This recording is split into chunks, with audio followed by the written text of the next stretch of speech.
तो आज का जो मेरा विषय है वो है मत्ती की पुस्तक 5वां अध्याय और 38 वचन से बदले की भावना। तो यहाँ मैं वचन पढ़ना चाहता हूँ। यहाँ लिखा है हमारे साथ जो जो भी आप सुन रहे हैं, जितने भी हमारे भाई बहन मसीह हैं, तो आप भी बाइबल निकालिए और जो है वचन का मनन कीजिए। तो यहाँ लिखा हुआ है, तुम सुन चुके हो कि कहा गया था कि आंख के बदले आंख और दांत के बदले दांत, परंतु मैं तुमसे यह कहता हूँ कि बुरे का सामना ना करना, परंतु जो कोई तेरे दाहिने गाल पर थप्पड़ मारे उसकी ओर दूसरा फेर देना। तो ये वचन हमें क्या बताता है? आजकल बहुत सारे लोग, हमारे जो मसीह भाई बहन हैं, छोटे छोटे बातों से क्या करते हैं, हमसे रूठ जाते हैं। जरा जरा सा मतलब भावना में ठेस पहुंचा तो क्या करते हैं, कलेसिया छोड़ देते हैं, एक दूसरे से बात नहीं करते हैं। तो ऐसा नहीं करना है। हमारा भावना जो है, भावना से ऊपर जो वचन है, भावना के पीछे नहीं चलना है, वचन के ऊपर विश्वास करना है। अगर कोई हमको कुछ कहता है या वचन बताता है कि आप दूसरा गाल उसके आगे फेर दो, ताकि जो आपस में जो हमारा मतलब मनमुटाव है वो खत्म हो जाए।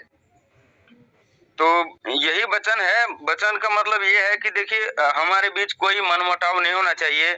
छोटे छोटे बात को जो है अनसुना कीजिए, और किसी ने कुछ बोला भी है तो जो है उसको इधर से सुनिए, उस कान से निकाल दीजिए। तो यही है जो हमारा मसीह का स्वभाव होना चाहिए। और 40 वचन में लिखा है, तुम सुन चुके हो कि कहा गया था आंख के बदले आंख और दांत के बदले दांत, परंतु यीशु मसीह कहते हैं मैं तुमसे यह कहता हूँ कि बुरे का सामना न करना, परंतु जो कोई तेरे दाहिने गाल पर थप्पड़ मारे उसकी ओर दूसरा भी फेर दे। और यदि कोई तुझ पर मुकदमा करके तेरा कुर्ता लेना चाहे तो उसे अंगरखा भी ले लेने दे। और जो कोई तुझे कोस भर बेगार में ले जाए तो उसके साथ 2 कोस चला जा।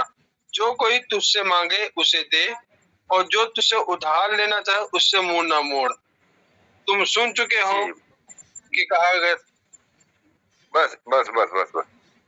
बहुत बहुत धन्यवाद ब्रदर पढ़ने के लिए। तो यहाँ वचन बता रहा है कि जो हमसे कुर्ता मांग रहा है तो उसको दे दो, मना नहीं करना है। यहाँ क्या करते हैं जो हमारे भाई बहन मसीही हैं, किसी ने 10 रुपया अगर उसका रख लिया तो मतलब मनमुटाव वहां से शुरू हो जाता है। तो ऐसा नहीं करना है। छोटे छोटे बातों को हमको जो है नहीं दिल पर लेना है। जैसा वचन में लिखा है कि बदले की भावना, हमको बदला नहीं लेना है किसी से।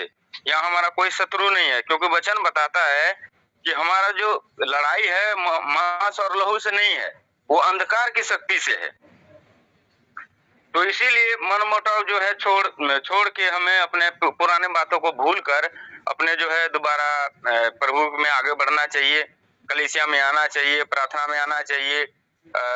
देखिए, जहाँ सच्चाई है तो वहाँ तो जरूर आना चाहिए। बाकी दुनिया में आप देखते हैं कितने गलत गलत शिक्षा है, बहुत सारे चर्च हैं। मैं ज्यादा डिटेल में नहीं जाऊंगा, लेकिन बहुत सारे झूठे शिक्षा हैं जो आजकल मसीहियों को जो है गलत रास्ते से भटका देते हैं।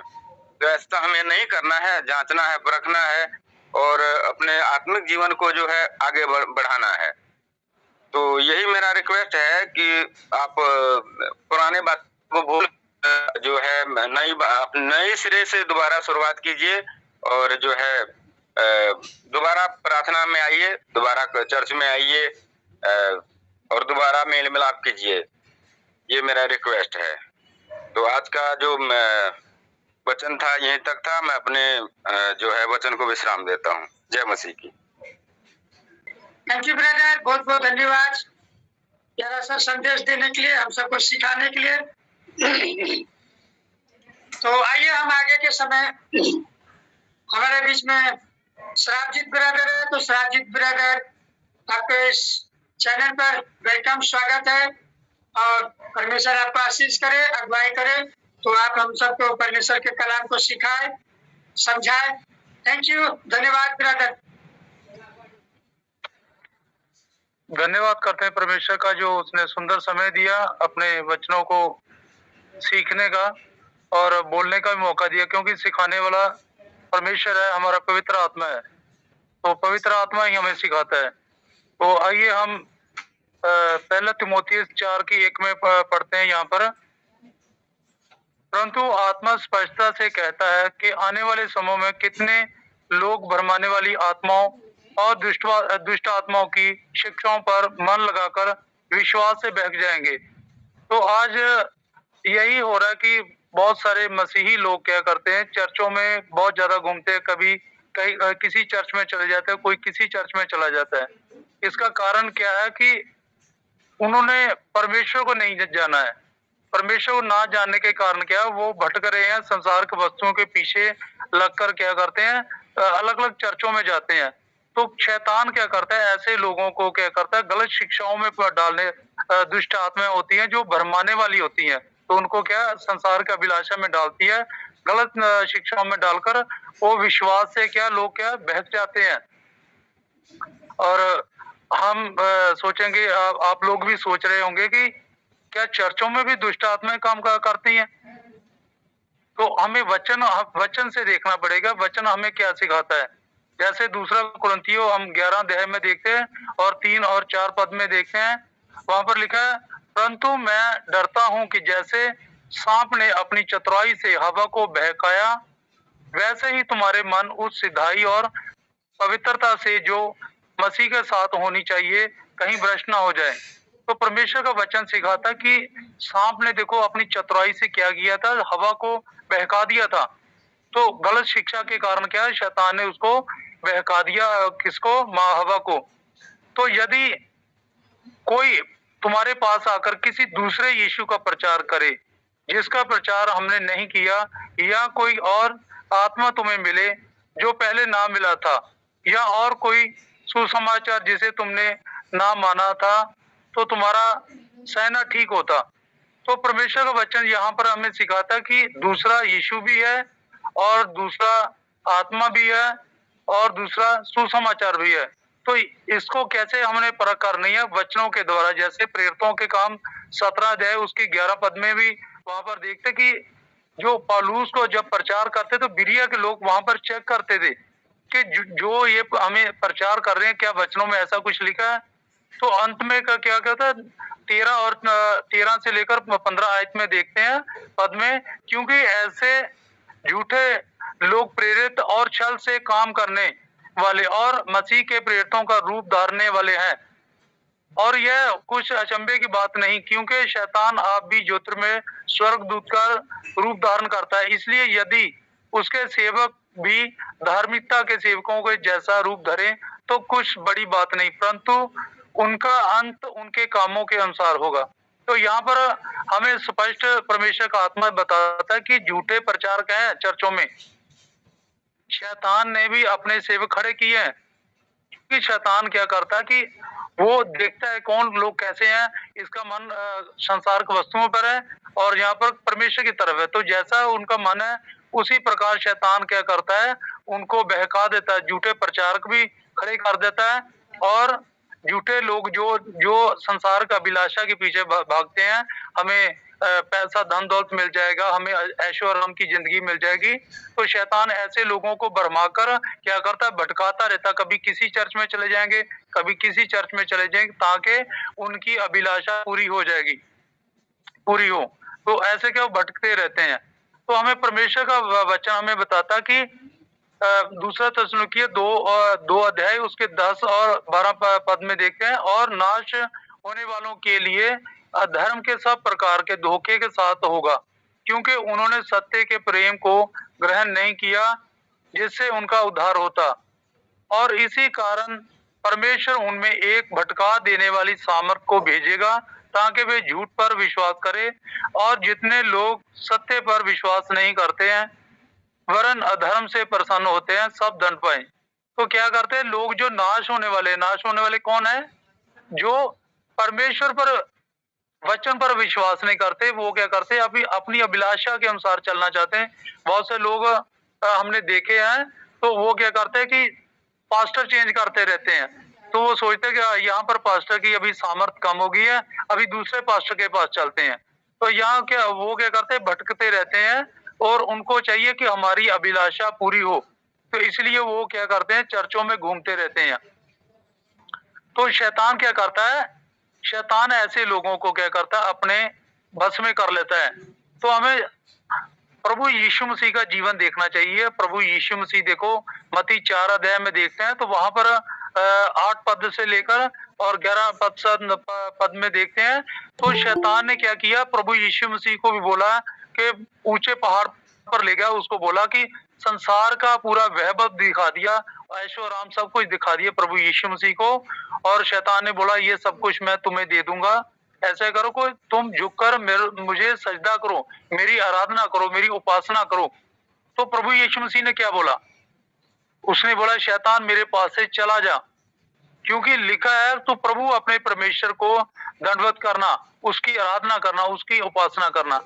तो आज बहुत सारे लोग जब संसारिक अभिलाषा में पड़ जाते हैं, उनको ये नहीं पता चलता कि ये झूठे प्रचारक है या सच्चे प्रचारक है। उनको ये लगता हमारा यहाँ से काम होगा, ये चर्च से हमारा वीजा लग गया। हमारे पंजाब में क्या होता है कि लोग चर्चों में घूमते हैं, यहाँ पर वीजा लग गया, विदेशों में चले गए हैं, हमें गाड़ी मिल गई है, हमें अच्छा घर मिल गया, तो उनको प्रोस्पेरिटी का जो प्रचार जो सुनने में अच्छा लगता है, तो वो क्या करते हैं, ऐसे झूठे प्रचार के कानों को खुजली के अनुसार क्या लोग क्या अपने लिए बहुत सारे प्रचारक ढूंढ लेते हैं। तो हमें क्या करना चाहिए कि हमें जो परमेश्वर का वचन हमें क्या सिखाता है उस पर मनन करना चाहिए, उस पर हमें ध्यान देना चाहिए। तो प्रभु यीशु मसीह ने जैसे शैतान को वहां से बोला शैतान मेरे पास से चला जा, तो शैतान वहां से क्या चला गया। जब हमारे जीवन में शैतान ऐसी मन में कोई गलत विचार डालता तो हमें क्या करना चाहिए, शैतान को डांटना चाहिए। और परमेश्वर के दास हमें गलातियों 4:19 में भी बताते, हे मेरे बालकों, जब तक तुम मसीह में जब तक तुम में मसीह का रूप ना बन जाए, तब तक मैं तुम्हारे लिए फिर जच्चा के समान पीड़ाएं सहता हूँ। तो परमेश्वर के दास पौलुस बताते हैं कि जैसे एक गर्भवती औरत को पीड़ा दर्द होता है ना, तो उसी तरह हर रोज मैं आपके मेरे को क्या होता है कि मेरे को दर्द होता है, मेरे को आपके लिए दुख में सहन करता हूँ। तो हमें ऐसा प्रचार चाहिए जो हमारे लिए फिक्र करे, हमारे लिए जो क्या करे कि हमें सही मार्ग दिखाने के लिए सही शिक्षा देता है। तो ऐसे प्रचारक हमें चाहिए, जैसे हमारे ब्रदर राजेश भी है, तो वो हमें सही शिक्षा देते हैं, कोई लालच नहीं करते, कोई हमें प्रॉस्पेरिटी का परमेश्वर आपको ये दे देगा, परमेश्वर वो दे देगा, नहीं। परमेश्वर हमें जीवन देने के लिए आया, यहाँ पर अमीर करने के लिए नहीं आया। तो प्रभु यीशु मसीह ने भी मत्ती में भी बोला और लूका में भी बोला, आकाश के पंछियों के लिए क्या है, उसके लिए घोंसले है, और लोमड़ी के लिए उसके बट है, और मनुष्य के पुत्र को सर धरने के लिए जगह नहीं है। तो देखो एक परमेश्वर ऐसे बोल रहा है, तो हमारा जीवन कैसा होना चाहिए। तो हमें सही प्रचार का मिलने चाहिए। जैसे यिर्मयाह 3:15 में भी लिखा कि परमेश्वर बोलता है मैं तुम्हें अपने मन के अनुकूल चरवाहे दूंगा जो ज्ञान और बुद्धि से तुम्हें चलाएंगे। तो यहाँ पर हमारा जो हमें एक प्लेटफॉर्म दिया परमेश्वर ने ब्रदर राजेश के द्वारा, और यहाँ पर ज्ञान और बुद्धि के बारे में बताया जाए, कैसे परमेश्वर में बढ़ना है, कैसे आपकी आत्मिक उन्नति चाहिए, कैसा हमें जो परमेश्वर का वचन सीखना चाहिए। तो हमें परमेश्वर का मैं बहुत धन्यवाद करता हूँ जो हमें ऐसे दास मिले और इतने अच्छे सभी आप भाई बहन मिले हो, और सब मिलकर हम एक परमेश्वर की महिमा करते हैं और वचनों को सीखते हैं। तो परमेश्वर का दास जो क्या होता है कि वो परमेश्वर की कलीसिया की जो अगुवाई करते हैं ना, तो वो क्या करते हैं आत्मा के द्वारा, और वैसे नहीं कि कहीं मान लो कि वो दुखी होकर करे, क्योंकि परमेश्वर का वचन हमें ऐसा नहीं सिखाता कि प्रेरितों के काम 20 अध्याय उसकी 28 और 28 में पढ़ते हैं, 28 से लेकर 34 में, इसलिए अपनी और पूरे झुंड की देखरेख करो जिसमें पवित्र आत्मा ने तुम्हें अध्यक्ष ठहराया कि तुम परमेश्वर की कलीसिया की रखवाली करो जिसे उसने अपने लहू से मोल लिया है। तो देखो परमेश्वर ने हमें मोल लिया है, तो हम बहुत ही बहुमूल्य हैं परमेश्वर के लिए। तो ऐसा नहीं है ये सेवकाई कोई बच्चों का खेल नहीं है कि कोई भी उठकर आज सेवक बन गया, तो आज बहुत से आप देखते हो तो ऐसे करते हैं। तो हमें अच्छा प्रचारक चाहिए जो हमारी जो देख रेख कर सके, हमें पवित्रताई में चला सके, हमें अच्छा ज्ञान दे सके, तो वो हमें प्रचारक ऐसे चाहिए। हर एक पास्टर के जो प्रचारक के पीछे नहीं लग जाना, क्योंकि हम वचनों में देखते हैं, अब यूहन्ना की पत्री में भी देखते हैं, 4 उसकी 1 पद में देखते हैं कि हमें आत्माओं को परखना है, देखना कि ये पास्टर परमेश्वर की तरफ से किसकी तरफ से है। तो परमेश्वर का दास बोलता है, मैं जानता हूँ कि मेरे जाने के बाद फाड़ने वाले भेड़िए तुम में आएंगे जो झुंड को ना छोड़ेंगे। तुम्हारे ही बीच में से ऐसे ऐसे मनुष्य उठेंगे जो चेलों को अपने पीछे खींच लेंगे लेने को टेढ़ी मेढ़ी बातें कहेंगे, है ना। तो आज बहुत सारे लोग हैं अपनी तरफ खींचते हैं, हमारे चर्च में आओ, यहाँ पर देखो, हमारे हमारे भी यहाँ पर आते हैं तो बोलते हैं कि हमारी चर्च में आओ, देखो वहां पर हमारे वहां पर देखो कितने बड़े बड़े काम हुए हैं। तो वो अपने क्या करते हैं, प्रोस्पेरिटी का प्रचार करते हैं। तो ऐसी चर्चों से, ऐसे प्रचारकों से में बचना है। इसलिए जागते रहो और स्मरण करो कि मैंने परमेश्वर के दास बोलता है कि मैंने 3 वर्ष तक रात दिन आंसू बहा बहा कर हर एक को चेतावनी देना ना छोड़ा। तो देखो कैसे दास होने चाहिए, वो रोते हैं अपनी कलीसिया के लिए, परमेश्वर के आगे, परमेश्वर इनको चलाने के लिए हमें बुद्धि और ज्ञान दो। और अब मैं तुम्हें परमेश्वर को और उसके अनुग्रह को के वचन को सौंप देता हूं जो तुम्हारी उन्नति कर सकता है और सब पवित्र किए गए लोगों से में सहभागी होकर विरासत दे सकता है। तो हमें देखो परमेश्वर के दास ऐसे चाहिए जो हमें पवित्रताई में चलाए और हमें उस आत्मा के द्वारा चाहे जो परमेश्वर ने हमें एक सहायक दिया है, और उन स्वर्ग के सहभागी हम हो सके वो पवित्र लोगों के संग जो पहले परमेश्वर के, जो आज शरीर छोड़ चुके हैं, जो आज भी लोग मसीह में चल रहे हैं। तो मैंने किसी से चांदी सोने या कपड़े या लालच नहीं किया। तो तुम आप ही जानते हो कि इन्हीं हाथों ने मेरी और मेरे साथियों की आवश्यकता पूरी। देखो परमेश्वर के दास बोलते हैं कि मैंने कोई लालच नहीं किया। तो आज हमारे भी जो परमेश्वर के दास है ब्रदर राजेश, इन्होंने कभी भी लालच नहीं किया, कभी भी किसी को नहीं ये बोला कि मेरे को ये दो मेरे को वो दो। हाँ, देने के लिए हमें जरूर परमेश्वर का हमें वचन सिखाता है, परमेश्वर राज्य के लिए, अपने के लिए नहीं कि मैं बोलूंगा कि परमेश्वर के दास हमें सिखाते हैं कि भाई मेरे घर परिवार चलना चाहिए, नहीं, परमेश्वर का बोलता है परमेश्वर के राज्य के लिए, हमें परमेश्वर के राज्य के लिए देना चाहिए और परमेश्वर के दास के लिए भी देना चाहिए क्योंकि वचन हमें सिखाता है। पर उन्होंने कभी मांगा नहीं है, अपना हक कभी जताया नहीं है कि भाई परमेश्वर के वचन में लिखा है कि हमें देना चाहिए, है ना। पर उन्होंने बोला कि परमेश्वर के राज्य के लिए दो, ताकि हम परमेश्वर के राज्य को और बढ़ा सके, बहुत सारे लोगों को बचा सकें। तो मैं बस यही अपना वचन समाप्त करता हूँ और परमेश्वर इन वचनों के द्वारा मुझे और आप सबको जितने सुनने वाले हैं बहुत सी आशीष है। सबको जय मसीह की।